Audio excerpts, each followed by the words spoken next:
కొన్నిసార్లు bone fractures just slip అవ్వడం వల్లో, యాక్సిడెంట్స్ వల్లో ఏదో రకంగా అవుతుంటాయి. బోన్స్ ఇరిగితే మనకు తెలిసిన ప్రొసీజర్స్ ఏంటంటే సిమెంట్ కట్లు వేస్తారు, లేదంటే సర్జరీ చేసి metal plates, rods, bolts, screws వేస్తారు. ఇవి బోన్స్ కి సపోర్ట్ చేస్తాయి. అలా బోన్స్ అతుక్కున్నాక, హీల్ అయిపోయాక వాటిని మళ్ళీ సర్జరీ చేసి తీసేస్తారు. అప్పటి వరకు ఆ పెయిన్, డిస్కంఫర్ట్ ఉంటుంది. కానీ ఇప్పుడు చైనీస్ సైంటిస్ట్ ఒక బోన్ గ్లూని కనుక్కున్నారు. గ్లూ అంటే గమ్. దీన్ని బోన్ 2 గా చెప్తున్నారు. ఈ బోన్ 2 బోన్ ఫ్రాక్చర్స్ ని, విరిగిన బోన్స్ ని జస్ట్ 2 to 3 minutes లో అతికిచ్చేస్తాయంట. నాకైతే ఒక వండర్ లా ఉంది. ఎందుకంటే మా మదర్ కి చేయి విరిగితే 45 days వరకు ఏం చేసుకోలేకపోయారు. రికవర్ అవ్వడానికి చాలా టైం పట్టింది. నొప్పికి ఏడవడం, బాగా సఫర్ అవ్వడం చూసా. విరిగిన బోన్స్ ని జస్ట్ 2 to 3 minutes లో బోన్స్ అతుక్కునేలా సైంటిస్ట్ డిజైన్ చేశారు. ఈ ఐడియా వీళ్ళకి ఎలా వచ్చిందంటే ఆయిస్టర్స్ నుండి వచ్చింది. గుల్లలు, శంకులు, సీషెల్స్ అంటాం కదా, వాటి నుండి వచ్చింది. వాటికి ఒక స్పెషల్ న్యాచురల్ గ్లూ ఉంటుంది.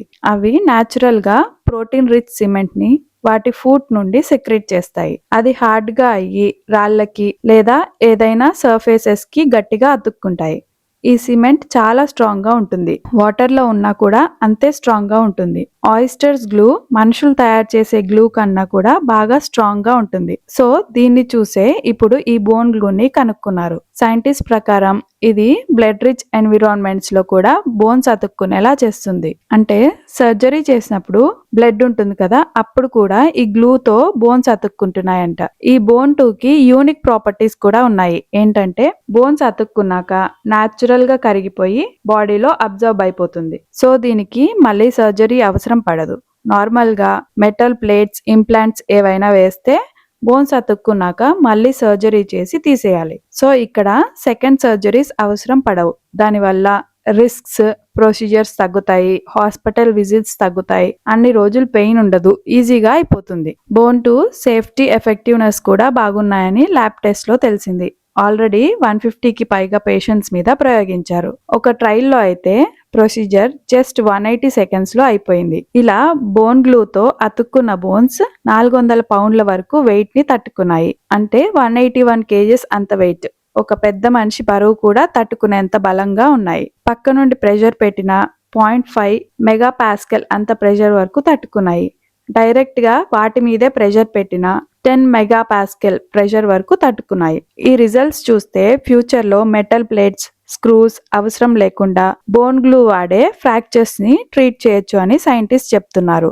ఇప్పటి వరకు అయితే ఆర్థోపెడిక్ ట్రీట్మెంట్ లో బోన్ సిమెంట్స్, వాయిడ్ ఫిల్లర్స్ నే ఎక్కువగా యూజ్ చేస్తున్నారు. కానీ అతుక్కునేవి అంటే అదెసివ్ ప్రాపర్టీస్ ఉండేవి ఏమీ లేవు. 1940s లో కొన్ని బోన్స్ అతుక్కునే ప్రొడక్ట్స్ ని కనుక్కున్నారు. అంటే ఎపాక్సీ రెజిన్స్ అని, జెలాటిన్ అని అలా కనుక్కున్నారు. కానీ అవి బాడీలో సెట్ కాక వాడటం ఆపేశారు. ఇవి అప్రూవ్ అయితే మాత్రం ముసలి వాళ్ళకి, చిన్న పిల్లలకి చాలా హెల్ప్ అవుతుంది. అందరికి హెల్ప్ అవుతుంది. కానీ ముసలి వాళ్ళు ఎక్కువగా బ్యాలెన్స్ తప్పి పడిపోతుంటారు. ఆ ఏజ్ లో వాళ్ళకి రికవరీ కూడా కష్టంగా ఉంటుంది. ఏమీ చేసుకోలేరు. వాళ్ళకి చేసే వారికి కూడా చాలా కష్టంగా ఉంటుంది. చిన్నపిల్లలు కూడా ఆడుకుంటూ ఒక్కోసారి ఫ్రాక్చర్స్ అవుతూ ఉంటాయి. వాళ్ళని ఒక్క దగ్గర కట్లు వేసి రెస్ట్ లో ఉంచాలంటే కష్టం. సో ఈ బోన్ 2 అప్రూవ్ అయితే మాత్రం చాలా మందికి హెల్ప్ అవుతుంది. ఈ ఇన్ఫర్మేషన్ మీకు హెల్ప్ అవుతుందని అనుకుంటున్నా. ఒకవేళ ఈ వీడియో నచ్చితే ఇలాంటి హెల్త్ కేర్ అప్డేట్స్ కోసం నా ఛానల్ ని సబ్స్క్రైబ్ చేయండి. అలానే లైక్ చేసి షేర్ చేయండి, కామెంట్ కూడా చేయండి. Thank you for watching.